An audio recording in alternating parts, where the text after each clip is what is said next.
Sabra boy mo dakini be natural sunu dear winya bemma when it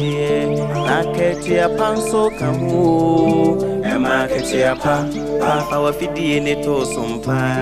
FM TV why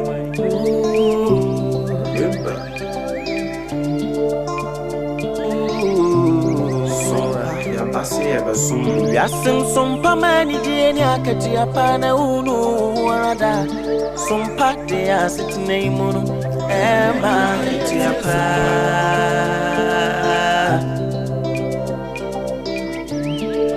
ye no mai munsam makudi munsam jina ne kasebo biti sam ni jasu sem jina SOMPA de abama SOMPA FM Emma Katiapa, SOMPA TV, Emma SOMPA TV, Emma Oh, wisdom ni bitie SOMPA FM, he SOMPA TV.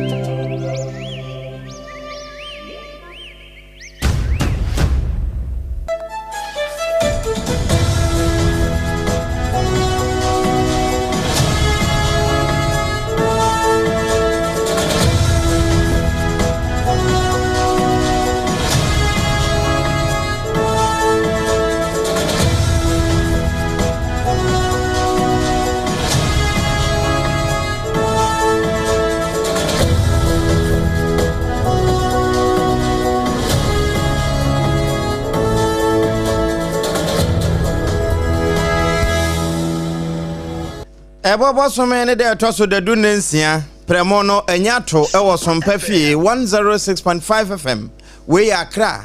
na enyato sa no a etese chinhia mfra mebo no na no no ho akwakosi 93.1 asantemamu sabre openso ani takokoso no ehwa dabraka ba bia SOMPA TV wo eno achi no ayiko 100.9 so je e de ma asanteman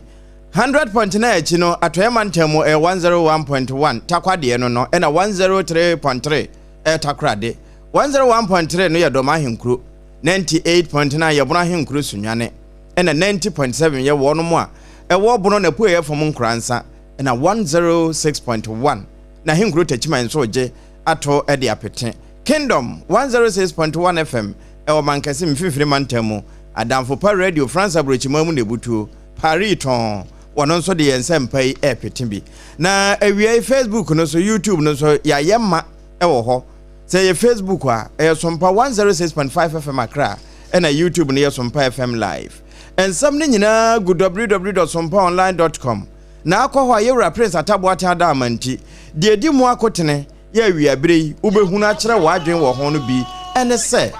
Asenka kuo batan ene dodo no a eka wo mo ho ene enkramonte so nyasem kuma demonstration kese pa ene wo mo de hyehyɛ so ebekɔ akɔgye ho amanebo demonstration na bi so ekwaso e Watermele Technical University adesuafo no wo mo sikwan ye bedi mu nkomo we de osi wo mo okwan mu se wono eye kia ona woton se wawia emra so ni mu eye hwan kaso ha ya masama ne siye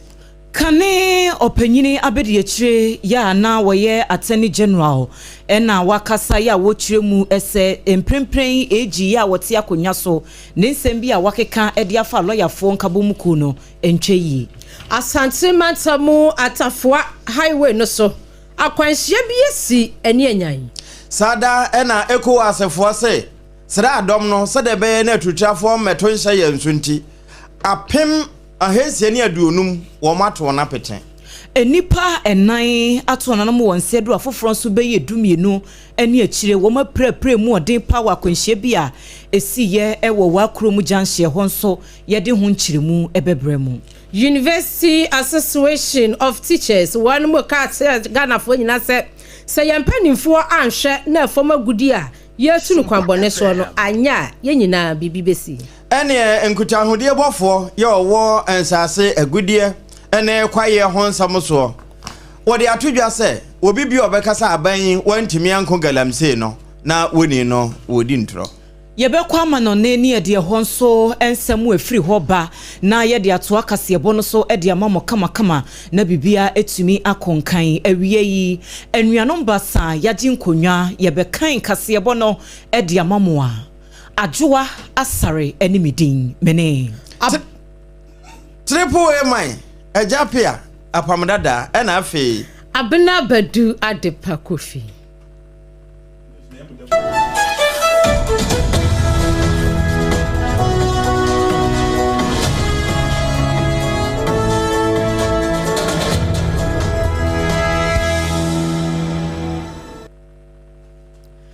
Afei ensemono enchiremu ankasa enie ene enkran CMB emonte so enye asemkuma kura esanse adwadifo afei asenka kuo batan Ghana Private Road and Transport Union eye GPRTU ene adwadifo binimu a womo containers esisi kwan ho ewo CMB ho en womo ebo afui womo eka kira ban se ensembi ekoso a womani enye ho kura enti esesa womo kasa ho kakra enye sa womutiri yebeyi hu tiri bone na ensama ababeto dwa no womo ye kire ya womo ekire mu se bia ya hyeda etwa ede ato ho sasase a ebi asenkafo no kura womo de ho beye lorry station na womatimi edi womo dwumadie ewo honom na womo nsa akoma no aban etwetwa sansa ase no ene private developers na agye hono mo aboso a wo mu nya ba bi kra no wo ma park asen no na wo matimi edi wo mu dwuma ena wo ye no so firi hono mo a wo de wo mu containers asisi kwan ho so wo mu kire mu se ye agye wo mo nsase aboso ya wo manfo a wo mu kire so wo ye private developers yi ena eba ababa take over sa hono no enu nti ena wo mu kire mu se enya ade o metena se aye nhwe han ema sa ade no akoso nti demonstration no wo mu be ma akwatena ye kese mu ho na wo mo de adesreden krata petition yi bi akwa omampanyi se de beya wo mo nsem a wo ka no so obehwe na watu ho na mo na Container Owners Association no ebi ene SOMPA kase edi kan di nkomo yenti mra. What do you want to feel as well with? What wrong did we do to the government of Ghana? The government came to power. We struggle with this particular issue every now and then. This is what we've been going through. We just like a year and a year after the other. Wait, what's wrong have you committed? Yes, I still don't want to hear from the government. So that we go and solve. That is our issue. We have no issue. We are no issue with them. It's to live a land. It's a railway property. It's not an individual property for him to come and buy. It's a railway property. For that, it's a government property. It's to leave us alone. We are suffering. We're suffering to take. I have been a single parent for 20 years. I have been a single parent for 20 solid years. My kids are in the tertiary education. Tertiary institution. How do I feed them? How do I get their children? How do I get their jobs? What is it? What wrong did we commit as women? What wrong did we commit as women? We a Container Owners Association members ni bi ena yete wo monka no oba ye Facebook page no so a ene emfunyina hodo e mampanyimfo pa maamefo yi a wo mudi dwai ena kyese wo mo asam wo mo nan tetetete fom a enya semkuma ye ko ahoma ne so na ye ne yamane boni opon chicheku wo no ene di ye kire yechi na wodi ehwa mane bonso ato aso kama edi amaye opon temenka ama hai mejo se mame na yanshe demonstration no wo mo hyase wo he na san ena nioma si fe ko medate enkramante mo anu sei Ghana Private Road Transport womo enkrabata a show my Ghana mu anu nyina no eye CMB ena ewo na ewo no mo ena ene anopai eye asenka kuo no ebo mo ho dompem ebo modin eba be hia mu ewo eye enkran na omodi tudwa chem niema bi ekoso ewo modwumadi omugye mu a sebi omani enje ho kama etse kotona men short wa bro no wan hwe ye den kwada nyenye ene beba mreko a wankasa wonya waji nkota sebi ukwakubu pa ama nyinse ya piem ne kwada mpa ba besu sebi aba be ha wagine enu nti yesi ewia se yutinu na so wanka bia ene yiwe iboni enu nti no omo ye oye kire achi Ghana ene afenso apempenifo esinyema bia ekoso ene ohaw bia eye asenka ko omo famu ni titiriu ewo eye omo dada adwumati emu na enra ebie enam so ema incentropon shemu a womo efe ye yewura eye Samuel Amwa awonu anoye deputy public relation edema GPL to you asenke fu no edi to dry chemu se eye ene benadan no asenke fu bi se GPL fu bia eka ho akọkọbọ eye enfofo bi ano amoma yo ye kyerɛ akọkọpiemu ɛwɔ eye mampani na kache atagoro anopei omu nyina di kojan abobɔ muti tani yɛhwɛ ɛwɔ social media no so no sɛ bi pɛpɛpɛ tani omu nyina nante ya nkami huye adraba pɔdɔ omu ntampe exercise nanso ɔma nante fitisie nkrantenten kwantempɔn wei ɛde ababepiemu ɛwɔ mampani akache a ɛno ɛwɔ Jubilee House wɔn mo ebra mo ba ye no omo tintintin mo nsem no bi e de egu nkata so a kan se omo de kokobọ wan kokobọ tu kokobọ tre e ka ho e de ama aban e kyerese eye wo mo asabi omo nsem e wo bie a omo akwakwaje eye omo nsase a omo e de ayo omo lorry station omo so de anopa omo papa ko mo ka ho elodu amanfo e de omo ko no eye nkofo bi e ba da jinsase no e de from nsem mo de so mani e de ho kra omo bestra ban se ono anoye tribekese a wo show my Ghana and share su nyina won hwe na for won ka omo nsem bi emfa emomo esansa shanka bodi anka omo no ombe kenyo omo nsem na nke de ye fango ye ba betumo ana se bi mpokra ye ha fashion tiade ana bi e bo okosoro any bia ya omo de wo hono mo nso no e ba ne sen anene amanyofo ni abamu mpanifo bie ekwakwaje eye yini omo nsase ede tu omo nsem enu nti omo sra ban ne kyerese aban ne hwe na onka bi efo omo nsem ne be ya omo nsase omo de kyan se lorry station no sansa ni nyina no omo nsa ebetinya kana bomudimadi omo didie ni so no eno so etimi akoso na opon de me pese mibisa ne se space na ahenkafo no womo ede aye station no eye womo drivers no ankasa na ahye da akogye ho se womo de ye bibisa a womo tuaka anase bia eye enkran asase bia ohini bi ede amomo anasa eda hokwa san netie medase mame won se tetete no se ye kwakofu eye lorry ewo eye lorry station a ye friend kofo bi bookman ta bookman foi womo ne pete ebeji obia ye omote no mo ne mpanifo kasa ba ku mienu fa ho na eyade ebefo na mo tiase edo ho akwa ye station enu nti o mieni bi wo ho no mokra ahenka kuo no etime gina ho ede aye station ya meka na me de eye infatu bi so se atimota ho no mo sei no won se ma me bus stop na wo no eye tete bus stop ba be gina ho no ma chepa nanso ena ma hyen akwanhia aya mpebebre na no eye ka amanfo nti no ne titiri so mu twa kwan ni mu a enam so ama eye lorry so overhead no one no wani eche eye atimota school no one ma sa station no be pu sabre no e kana ntse boni freka service patronization enya de etini epem ekoso ni nyina no eye nieme bia atinta no anase GPH fo mu susu se eye miaye bia eye omo de wo se omo hwe na sei omo nsa etini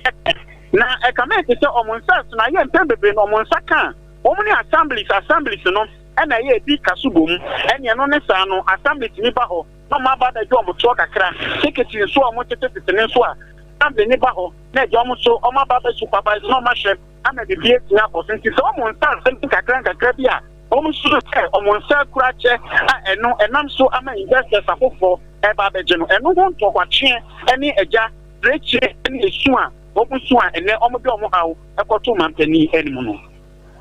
mo eni adwuma opon koso anafa wani edi akire nyame ya domo a enwumre kase ebonu mu so na dia yentimi an capture babia wombekọ ne ho ensem nyina no so no ye de atoa so ama etiefo ebusuafo wei eye yensantwere ni opon chicheku na manebo ya wodi free enkran CMB baye eni ekutie ye ye tu fast wakwadie bresia mu a watu anese mojabum akopie mu ewa Tamale Teaching Hospital na sadia crash ya ida manimu wei eye Tamale Teaching University adesuafo a wɔn mo hɔ wɔn bu afu papa wɔn se wɔn mo mpene so ama empanimfo a wɔn mo da suapɔ na no wɔn mo nya nneɛma bi ama sabio ama sukuu no empensam na sese no wɔn mo akyerɛ mu so pie mu ɛwɔ Tamale Technical University wɔn mo a wɔn mo kwan kɛse a ɛdi wura mu ɛwɔ sukuu hɔ no wɔn mo atum anasa wɔn ablock kwan no na adesuafo no ɛyɛ yɛkyerɛ na sompa kɛseɛ ɛni bi twetwe nkɔmɔ etie wɔn mo yɛ asaponti a ɛkwan no wɔn mo si no. And the office of the SRC President, Government Technical University, we are addressing this letter to the Honorable Minister of Education, Honorable Haruna Idrisu. The subject of the petition is, we are petitioning against management neglect, misappropriation of funds, and unjustified fee increment at the Government Technical University. We, the undersigned presidents of the Graduate Student Association of Ghana and the State Representative Council of the Government Technical University. Adesuafo bi a wɔnom ese wamo antiasienti wanom ehania haha wonom eho ewo Tamale Technical University wanom a wamo ato wom kwan kese nim no ena wamo ne yatwetwe nkomo ye kwa homa ne so ne ani amani boni kwaku jasi dodo na ebo ne mrane Father Whiskey atwetwe nkomo ne abisa nse how far so far de akwakwasi kwaku jasi Father Whiskey yamo akwaba o abape mi jiro so ya da se papa efiti anopa no nson edidi mu adesuafo yi wanom etai pa ya wanom hyase se wamo ye kyerɛ yi wamo si wamo how pa ne sɛn ɛna sese wamo ya kodu sɛn yo the woman say SRC for FSO mo say I was almost celebrating SRC week omo here sika for the SRC week celebration administration so wamo mo musica the tosi mi no aye school fees here omo so omuntu na emra omo peto mo school fees ni mo no omo amfa SRC for anka ayi meeting omo ye no ho e dey omo so e dey omo adwen chire baba ana se beka ho no matini ajetu so okay ika say ni efesi edi tu ana say efesi aje and school for na say nya dey omo betia na ama omo ye chire na ana so ye tani mu no ana school company for no ma police for ba na school for no so be gina police for no kan na ni so omo police for na e wo ho na omo ni omo penny for na nya na I say omo ya so omo penny no yes na we keep police for car no but say ko twa for wo mu ana obi akeke ye na school for no sha she omo to talk police for no buba na ya ka say ye police for no bu tu ma na kanipa nyensa ya ka say omo da ye bitai at one mo aya resabia e ko one mo me doctor for ko din ko mo ji ti say no kre e twa kanipa nyensa omo bu so omo hwe wo mo emu enya de emu odenta etini ye gusu ehwe na omaye ibia kama na ansa ni be fi wono no ni SRC for president na ebi nkomo ana o ka say ni de me nya bote no omo ko ohin na omo ti na sa no so sanar bu hin no omo ko na na say so mo na ba ko din nkomo ansa na ni mu bia no omo sa se de tiga na the fear de ya ka say de tu for na jiga bia boso and to for mo school one administrators na church bia atop school for na jiga bia o do bre e ko ti ba e the fear of say omo account ya SRC account no became omo jibia no e ko administration for account ni we ko school for account ni ni da ya anka bibia ma omo so omo this time awon agbogbò na aka omo ya e ko ba say eye say ni na abai yejawo amowa kwakora no enkwafo miensa etuo eka wo mo no wo mo nyina aya adesuafo anase ebi akromafo ni bi etuo eka wanom sese wo mo tesen omo nyina ya adesuafo ni eko aya sabia wanom go no wo mo ho ye ni ko ya me ni doctor for no kata ye omo ka say omo intensive care but nya dia mo data etino ye menko ekaka ya omo twe wo mo wie na omo yi omo bato wo mo word ho no ma letini mi omo akwakwadi enkomo ye da se papa kwaso afa wani edi akire sanse ye nya nenti yese SRC president Ora Razak wasi wohia paramount chief wa wonom eho ene SRC mpanifo ni nyina edi nkomo nti kwaso amu ani ni akire de ebesi bia no for God and kana afa mentem ho ase a adesuafo no ese wonom nti ase sanse ye tu eye school fees mu anasa niam bi kwaso school no so onom e mpanimfo adada wanom anu e wasaja ye ne wo trasa dwene ho wo so wo de wo ante ho hwe empanin so say si ye you na se wan kasa ho ye yiwa ibone enti ene wo makasa wo tiri ho a ye di emu enkomo yi ene ye mfiri oye kire mu na ye nwuram ewo Accra Circuit Court na PM Penny Basilia AGYEIWAA wakwasetena na nasetena mu no na prosecutor Emmanuel Nyameche DSP woba NFA wobechese womonfa Stephen Namte Emra odi mfinhia na 99 na oyedra dada ne bone e wadi ni se waboni tirimu pose wobedi bone no nso kronobo saa krono no nso ye krono a se bia bekasa baasa kani to da so robbery na mpara Nyameche eboko adu no na wobechese driver ni a sesi wone asam no ayere pa nam so ama Stephen Namte ne ho aba asemini ye frɛ na Abdul Jalilu na we driver ni na mum aboso kan zongo na wote wo se wo peka yato enti wo peka yato na wo hu se kia track bi ye de for sale abo animu ranu ebia na wo fa number no wo frɛ ye Stephen Namte na je so kire se wo ka no ne dia na 85,000 Ghana cedis wo gitumu enti wasanada na etoso de duasa na Jalilu wone ne mechanic na fitani yes wo monkonkore ka no ehwe se ehote bibie nim ya sabio enu sequence ma wo monto ana na bra wo no ko ya wonko hu ka no ampa ogitom so obeto eye na otua hoka ntewie ne se wo monko test no wano ene suhum kwa so enti wo mo de wo mo ni kire mu ho a wo no mokɔ no wo mo so wo mo duru akwantimfi Johnson bi so na nipa bi mu gina ho ekowie ya namte so ne nkrofo enti Jalilu mfa won wo fa wo mo ane se ye twene so se kan ne paso aka wone ne mechanic asi form atuka na akonyina ye bafua brekwa na wo magi sika no na eno na wo mokɔbɔ amane agya wo mode huhu kakra ene ne wo mokonya ne penchi soyi wo mo se wa kire mu se no kwasem ni kan ne de krono no wo ye wo gifiri ni nsem na emom se waton ama na agisika de no kore bi enim meka se wo mo de na kwa akotokuku mu a wo bo ama hwehwe mu mapa atimi aye adwuma na sade ho nsem ebesi asibia no SOMPA kase ne yabo mu akire mo so anso na ye betim de akosi ase Yetua ensem no so kane aban lawyer panyini abedi achire ora Alfred Tua Yeboa en wokasa en wo chire mu se enra Attorney General Dr. Dominic Ayine ekopie mu ewo dwumadie bi ase na eya lawyer for enkabo mu ku Ghana Bar Association womo annual conference ye ekoso ewo wa na enhyiamudie no ase no Attorney General ekokasa editia a lawyer for enkabo mu ku ni se ekamia kwese sesia no kuno womo enkabomu ku Ghana Bar Association womo annual conference ye ekoso ewo wa na enhyiamudie no ase no Attorney General ekokasa editia a lawyer for enkabomu ku ni se ekamia kwese sesia no adwumaku no womo agyi adwuma esese womo ye en womo atam amanyosem atade ewura ye ne baabi a womo beko bia ne de womo beye bia no ase womo de amanyosem ahwehwe niwa ahye womo ani na de womo pe en womo ye na sansem a Attorney General ekokan ye ewo dwumadie no ase no na ora Alfred Tua Yeboa de ababe kasa na ono so echire mu se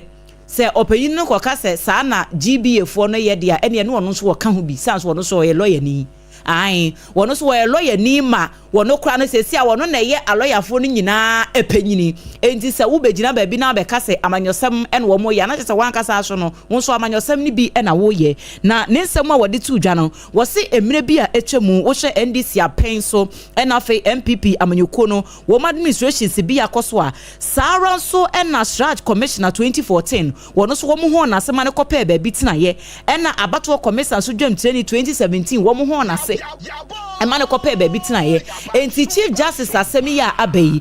wei enya asemu a esese wo mo di ba begina bonten na wo mo ebe kekan kase de ebe ye bia obi de be score political point anase bibi na wo se emre bi atwam no GBF no wo mo nkasa ne me bi atise hu na nneɛma ɛkɔ so wɔn nka ɛne yɛ lawyer for ɛne yɛ yasam de ɛba court ne edi no enti wɔn ankasa ma nneɛma bebree akɔ so a na nkense sɛ ɛkɔ so enti asɛ nnɛ a lawyer for no aba abɔnten a wɔn keka wɔn nsɛm no nkurɔfoɔ bi adwene yɛ wɔn sɛ ɛyɛ amanyɔsɛm no wɔn yɛ nso wɔn deɛ wɔn sɛ ɛnyɛ saa koraa yɛtie nsɛm a ɔde to dwa ne bi. So I was surprised. AG went on that tangent. Now, with respect going forward, the GBA is an association of lawyers. The GBA has stood the test of time. The GBA should continue to stand as a united force, even if people deem their actions as being political. It is only those who cannot take criticism who may want to take the GBA to the cleanest. I expect the president and the executives of the GBA to remain focused and deliver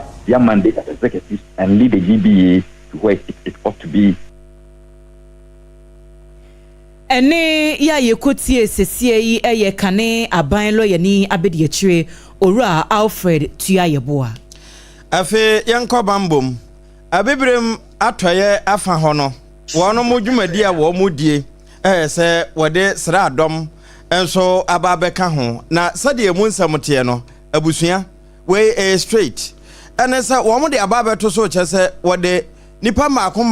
apem ahensia adunum ena womo edu womo ba bebo ama bambo timi akoso ewo yempotam tutu ene ebibirim atoye afaha na eno na dom no kokohyiae ewo Abuja ye Nigeria won mu nhia mudie no Ghana ha Kofi Annan International Peacekeeping Training Center won mu kobi ena afi alata afa ho nso won mu ewo ho nso ekobie na emuna Ambassador Musa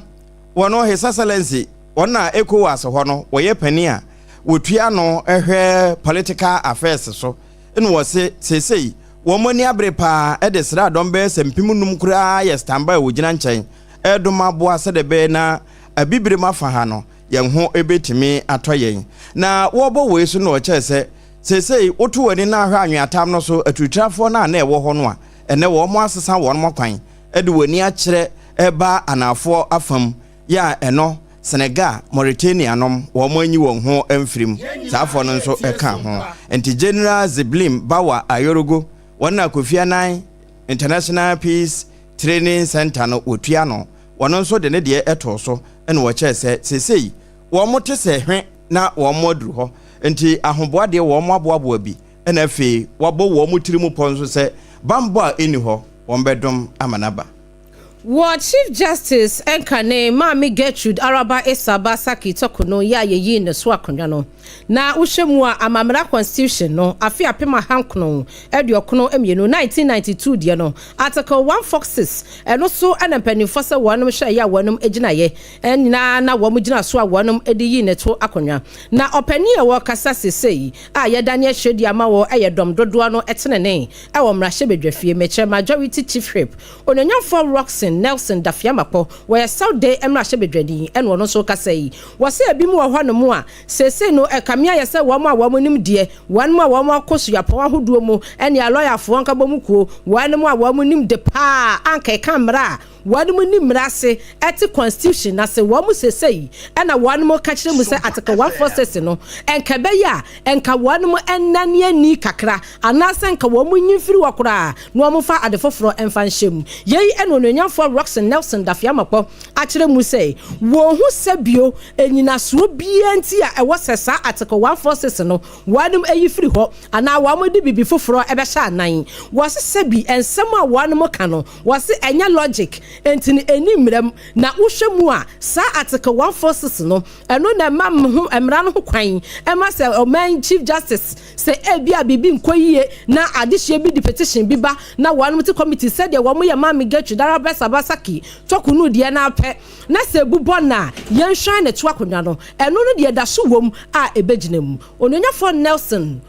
Dafiamapo nsemni. There should be a procedure provided for the removal of the CJ. Oh, but where a law provides a procedure for a thing to be done, it's only that procedure that will be followed. This is the authority. This is settled. This is the sound authority in the Boifio versus NTHC Supreme Court decision. So there's nowhere Supreme Court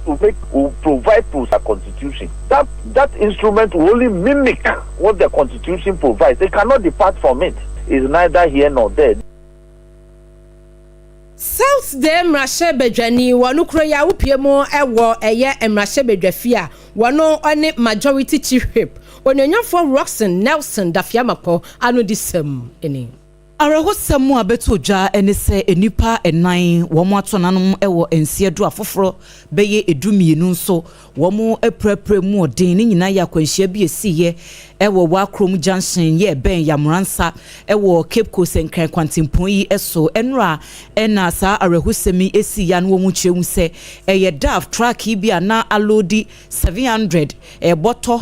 mako oha enson ya ni nyina eye moa registration number AW esifa Daniel Butunu a arahuye pa enti dansini ba ko a wono so no wo ho bi a wo kyensem no mu ene ekotie enu achi emfifi mantemu kasamafo ema odumgya adwumaku no DO2 Abdul Wasiu Hudu enso echirem.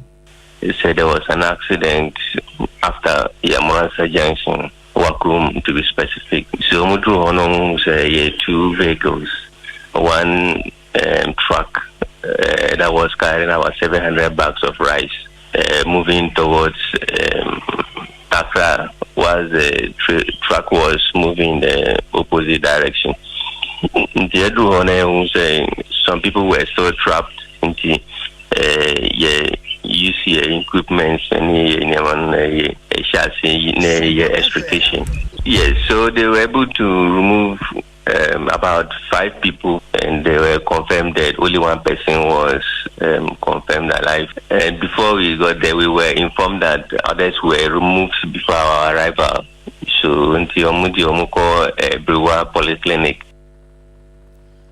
Penyina wakasa ema odumgya adwumaku no ewo mfimfi mantemu DO2 Abdul Wasiu Hudu ena wokyere ensemi amane bono yensentweni erekanan ena eboaboa no edebae akwahye bi nso asi ewo asante mantemu eno so eni enyan na wenu broni se eye serious accident Facebook no so etwagu live eye SOMPA 106.5 FM Accra upiemu ewo atefua highway no so ewo asante emantemu a cars makom yensa kire ena wo mudi akwasisi ani se gigen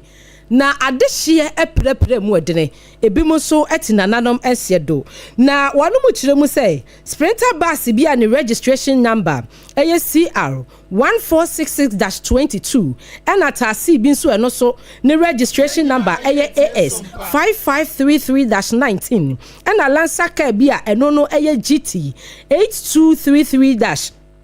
21 ena no so ekobosi ani na obi nim said ye hwan enfom so na ebra yamani boni ba wabedu ekopie mu ewosin ho na oni wura bia na ni sem ankrata etwetwe nkomo no ana ankrata che mu se salansa ka na de na no no eyo ba na atwi ana ne mamienu eka ho a wo mo ani kire mu ewo eye barekese ya wono mo kwa asode na obi nim pote de siye ankrata eni ba wabedu nkomo twetwe eni spent free ase ho no mo hwe mo ba o ti afasoro ana we nsu fi akoko space ba nti odoje ka no na be hwe matesi no edi problem ba ni tesi ba yame abo an se ka de na chi no ko na chi ana ko anti fan chen yasa so jare tum ndi fort no free spent no akrofo wom bus ni yetu ana ma me na ne ba no grant apo ne ba ne nti apo po nti madam ya yi o ma me ne prade ya ma mo de ko county to man se cars na ya o mo to mo ase especially spenders na hard on kwan so spenders na hard papa ese mpedefo no ebozifo no hwe o mo de america na omonhwe sami anya do magakas ba mi ansan nanka ka the problem baba anti afutu manze na ba so hwe ye kwan so ko ze kwan we no speed ni was papa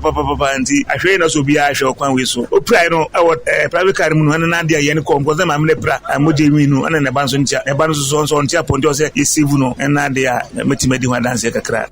Abusia eya rahusam papa ankrata wono ena na ni sem eno ne ba wa bedu di nkomoi atefua highway ni so ewo asante mantemu ena akwanhia yi esi yi enti no yesere ahyankafo no aya no anya abotre sansa achechede wasen kakra wade bokọ obekọ so obekọ akodu na nyesa ena akwanhia echina akwanhia adehye na ena egusu a ye hwere wonom arahusami esi wasante mantemu ane ma yenwura nsem foforo mu na we Ghana Center for Democratic Development yetwanitia from CDD Ghana wo mo panimpa otua wo ma no executive director Professor H Kwesi Prempe wono na ekase se wo ma ye hwehwemu bi ehunu se Ghana ha ye wei se wo san wo hwene so pa se amanyose mu be yobi na enu achi mampani akonwa no wo bepese wo bepre akọ ho de a ene wo se wo boa ho America mampani Trump kurom sika no $200 million na wotime de ababe yesa campaign nte ba ne se ya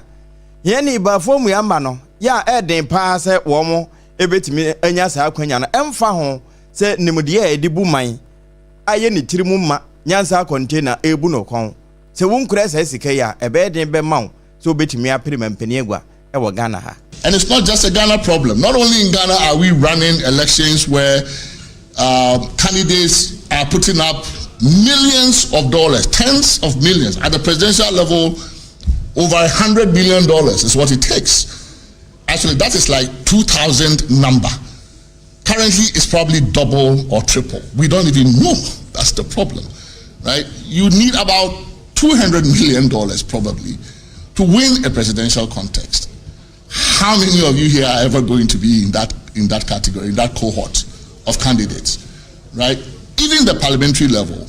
including at the primary level,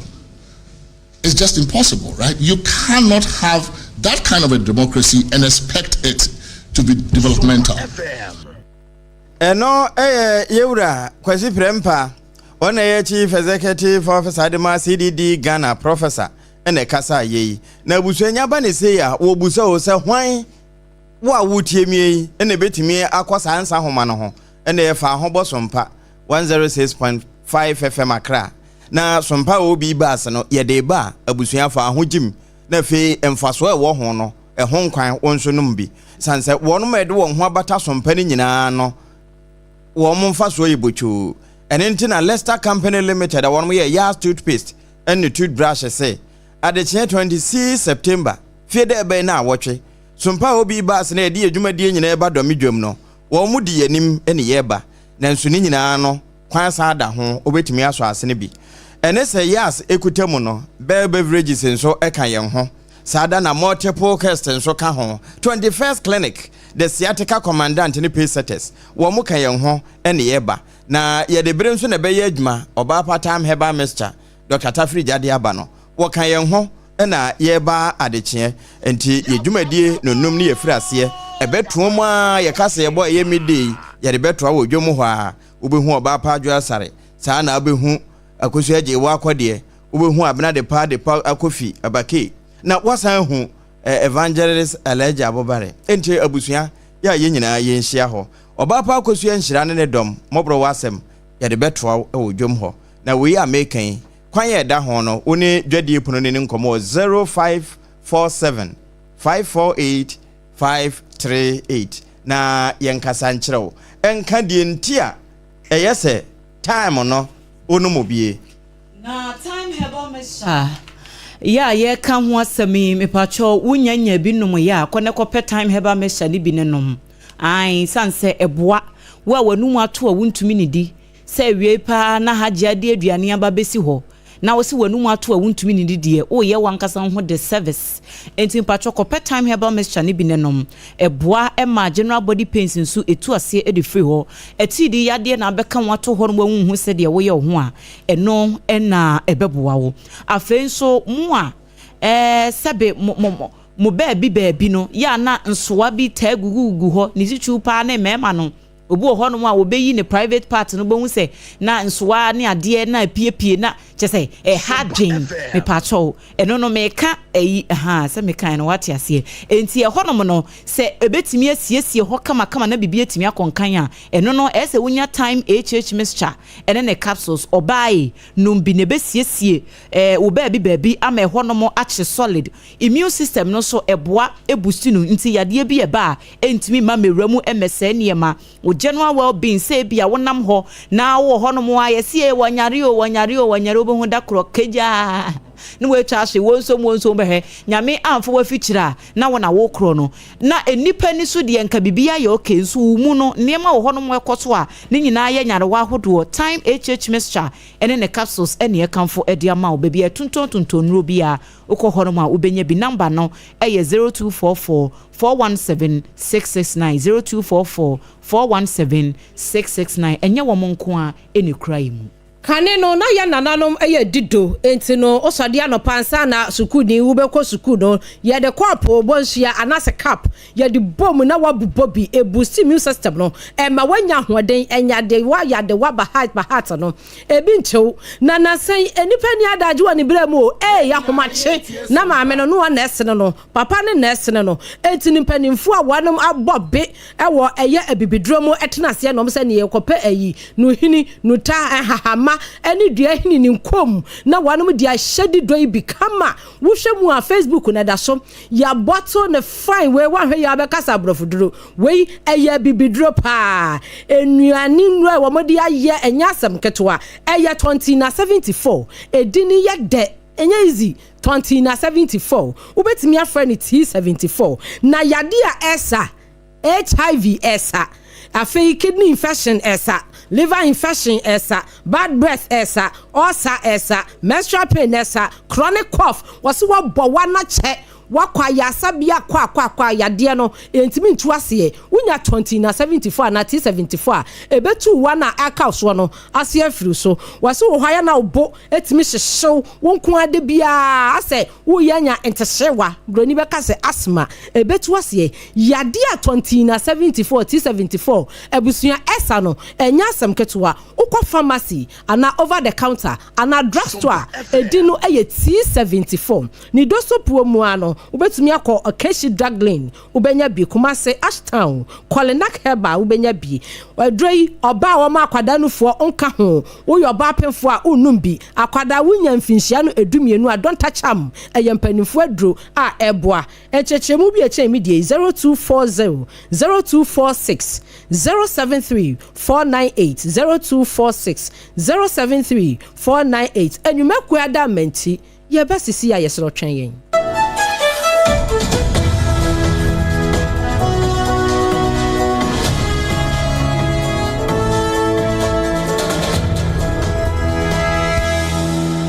Point homeopathy clinic Ghana had the obi anim say ye prostate na baby omutimi ye screening ema hu ni ye etu ase a na ye endpoint homeopathy clinic anase ye kidney ye liver problem wo fa baby na ajejo na de fa ne premature ejaculation no a ba ma bi a wo ne wodofo akwakwahia ase wo di ne ho agro ase wo tonte ene ye bra endpoint homeopathy clinic na ye moa e ma ne mema mo pa wo ye endpoint homeopathy clinic wo mo dem fua yare bia infections bi ne wo ho anase bia wo hwa wo fa baby na ajuju kidney problem prostate die eye endpoint homeopathy clinic kuma se ubehu endpoint homeopathy clinic e wo konoma boy hia e na akra hanso so die wo mu ginamu ankasa e wo spintex bebre friend share signboard no huduro na obusa sa wo pe endpoint homeopathy clinic obia e be kire for endpoint e wo 0244867068 and 0274234321 endpoint homeopathy clinic wo mu dem fo me pa cho bra na me hwa de wo bag bra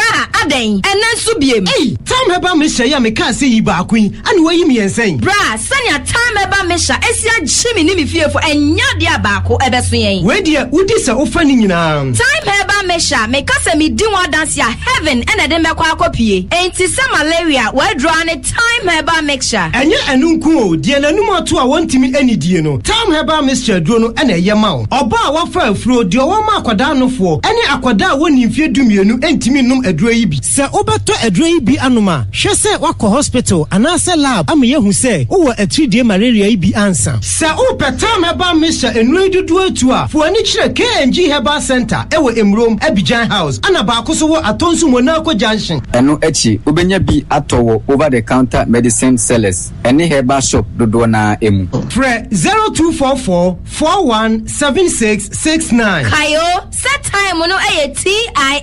time herbal mixture afi malaria fever bi adane ziba ewo mu no betu akọ FDA agye adwadie nkratoa yi ato tontonte yennom nsane efa adwen ne efa adwen mpa say na nanu nim se bre bi beba ama tontina 74 opa ye ne simple T74 abeye aduro tontina 74 ana T74 asa twe ya dwene asina nanom dodo so se de na dodo bua ma nanom enyare basabasa no saa na tontina 74 ana T74 ebu anipadua no ema immune support enti obi onum bie no abre bia ne ho dendenden tontina 74 yi nso ya ye no se nsuo krokro wa kama enti ba bia wonam bia obetimi de wade akọ samene wa ankefi na kroi eda no nko na wie ye wa bra mennom T74 samennom tontina 74 menya hoɔden mennom ne da bia T74 yi eye hahama ene ye de aye na DHC ena aframa na ye kama saa no T74 ahoɔden ne apomuden ko a wokɔ pharmacy ana ba bia to nro bia ubenya tontina 74 yi bia to T74 yi enye ma oba wa fa afuro ana obi a ɔma nufoɔ ana se obi a onya mfie dumienu etufon frɛ 050-162-8931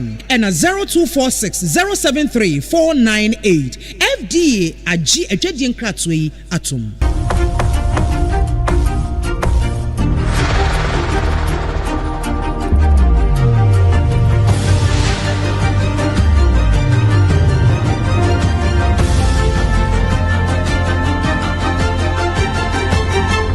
SOMPA TV Emma Aketiapa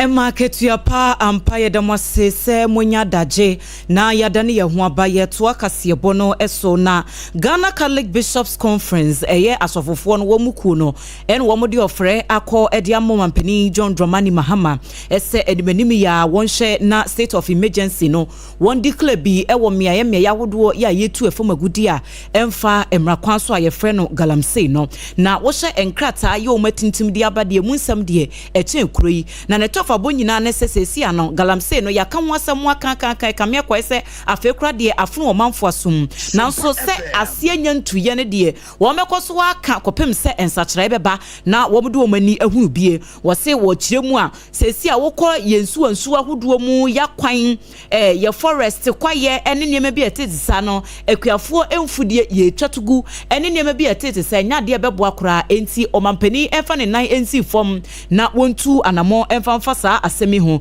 wasesesi a pra river ankobra brim eni ayensu ne ne kenka ho nyina ne nyina da ne ti ya ensu akane no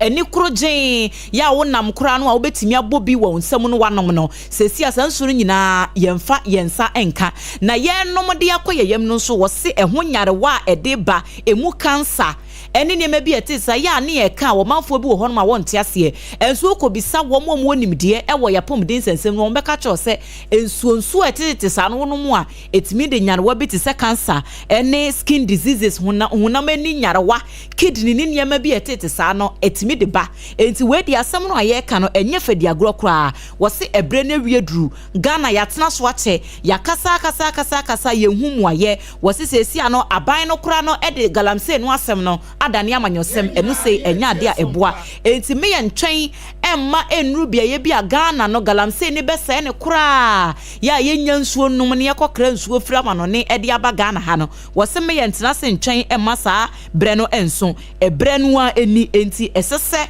omampani ede ne nan esi fom na wo mu declare sa miami ni na no ensese obi akọ ya ye ho nyina security zones na ye hunu se ene anya bi kura se 100 meters yo se 200 meters yo oben ho ne ye chewa ne de wa famra kwan so se no na beboa amasa galamsey hu nsensem no yape ehu pumasi be wei eye Ghana Catholic Bishops Conference wo monkrata wo matintim ediaba wo galamsey mu nsensem ano University Teachers Association of Ghana wanom efa no ewo University of Ghana womo ekasa na omo bamane womo say ni said ye galamsey no ya something which is the no anhwe yie na mpanimfo ampene pomasibre papa bi asabio wanom kirem sa Ghana anhwa ye nyina ye betimi atwina nanom nsedo na opani a wono okasa yi eye Dr. Jerry Joe Harrison wono ni General Secretary edema utag na ne kasa yemu no ene wachire mu se ena no da yi kra emfifini matamu aguna kwanya ko se galamse no ase nsuo poto enam so kra magana water company limited wanam ato wamo plant kesia eno no eboa asoni so nsuo so process nsuo e ma de hye no enya binum wamo atomu no ne nyina fa se nsuo na ye bidi no anhwe yi a nsuo yi anum ya de ya dwe ne se wamo treat o enso treat no mu treat no enhye da enya kamasa ntimpanifo anhwe yi a anhwe ye nyina yibewu. Look, if we don't do what we are supposed to do now, we will all die. Which one do we prefer? The water situation is causing havoc in people's homes. The people around Konyako and many other areas don't have water. They don't have enough money to buy water to use for their homes. People have had to consume these waters and they are going to have cancers and neurodegenerative diseases by all means. Is that not an emergency enough for you? So what do you prefer? That we sit down for 5%, 10% of the population to begin to have visible neurological symptoms before we take action? No. Look, I am telling you that I'm a scientist. I know for sure that whether you like it or not, if you don't get it through the food that you consume, you get it through the meat because you can't prevent the animals. These metals will accumulate in their bodies. You go and get them and then you eat them. You have problems. Now, what we are not even realizing, many of these waters will very soon not have any living thing in there because there's no Dr. Jerry Joe Harrison wono ene checho edema yuta gadwumeko no ene ono so ekasa ye no na ebusua yenko asante emantamu yamani boni ba wabedu emprempre ame no kasa ye nyina ye nim se oti kru ni brawe ngoma so tufu se tutu ababio ne hema pa sisi asante hema ne na woche na eye empanifo edi nti ba wabedu elho omonitew emfamaye ba wabedu yama hawo so mini aba Bonito mayen sese dian ena ekoso mini aba ma me na wase sene wan kasa wadi ka kano na akula bi ya domotos ni ensa ne loti ye ena ne de tusu demu na ene wo hwehwe ne se ni tie no a security agents ene wo se omoba na ombeboa asantmewura na chese omusu eye na akula bi ya dom ntime no ka say Ghana Armed Forces so mun panyimfo e wa ha after Ghana Police Service so mun panyimfo en so ha me no ka say IGP Christian Tete Yohunu waba be human share bia me no ka say ya se so mun nyina ba beboa ambulance service panyimfo aba be ha eno dan chen financial institutions so almost so find say no mbeba dem biom ha na so mbeba mensia na omun yewura aba do mu no masu eye na asante hema eno edan chen ye hwe animu se mpanyimfo akuku dem bia omo wo mamu house no omo so betumi aba da bo anti meka say so far so good here bambo ho nsem bambo hu nsem titiri me no ka say de bibia gu akwemu basabasa ebiensie nemom amamre ni amane pa de le ka say so pebia sua dia ene eno ani menhia kesi mu a wo beba no waba be sua bi abrofo okuku dam nso me no ka say omu nyina ba ha jeze bibia de akwemu opa jeze nimia ba meka say eye ne de bibia foso kama enche bia santime hura obepie no waba betna se na be de Chia would one of this year, what was that from say? Omumra, no munya, no pomo, no omufra, na Santima, the Chipapano, Nina, Ombeba, no Maba, the understand. You know that idea. Taka Sidia, Uswafena, Abempona, I am for what Santimanto idea. Omuna Eba, Gianchebiano, a Santimunga, Nasty, Babano about the traffic. In the end, yeah, the threat to be in the near Catiano, there's a Kakaya to Yaboano. Mo bawa ya da se papa kwaso afo ani di akire asante hema ne doti ye no na no sia bremu hot bite so ye besan so abapniu pani bi obeba ho bia make sure so be interview no na de asom yen ebusia ye kwadi nkomo yi e wasante mantamu manhia ye nyina ye nim se asante hema ne doti ye ene de toso mienu na bawa bedu edi mu enkomo kakra kire yen Ewie ye de kase bono eko amanone na teenagers mienu emrantie bi a wo mu fie no 16 ne 17 honom wo mu de wo mu kopie mu e wo court wo China ya ye kase yi court no ahye se emrantie mienu no wo mu ntua 2.2 million yen yibi ya wo de ba dollars mu a $309,000 wo mu tua e de ama two catering companies a wo mu ye aduane ewo China ho na boni a womo ye ne se February busum ni mu en womo call yese wo China one of the biggest restaurant ewo honom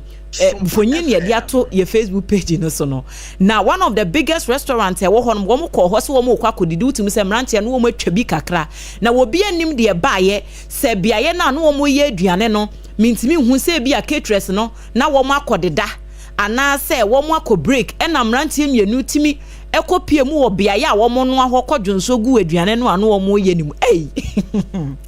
ya asemo en womo koye saade ni wie ye no a womo free restaurant ho no mo koye no CCTV mfonyir kra na ma womo hu se bibi saa akoso ho eche na mrantie na nkasa so kotwi phone esi womo anim ye video emi se nsa no no womo anom no na ebribri womo ani so kotwe phone ye video so wo mo hwe yan ya ko restaurant say na say ne yekoye na wo mo de beto montene na managers a eda restaurant na no wo mo chim say we de enya de se wo mo tena se ema mrante ne efom hudi enti wo mo so ba montene be pa customers ne chewo say wo mo ba restaurant wo February ni mu ne da dototo aduonu na 24 February wa afimu be didi ye no wo mo sere wo mo ada enhwehwemu a wo ma ye hu se obia ni ho no mo a aduane no a sebe wo mo kosonchi gu mu no obia ni wa ebi ko ne yem sana managers ne ka se ye no kure se nye no kure ende wo mankasa nenim enti mrante ne ye de wo kopie mu wo court a court no abua na wotwi ya emu se wo muntua sa sika no emma catering company no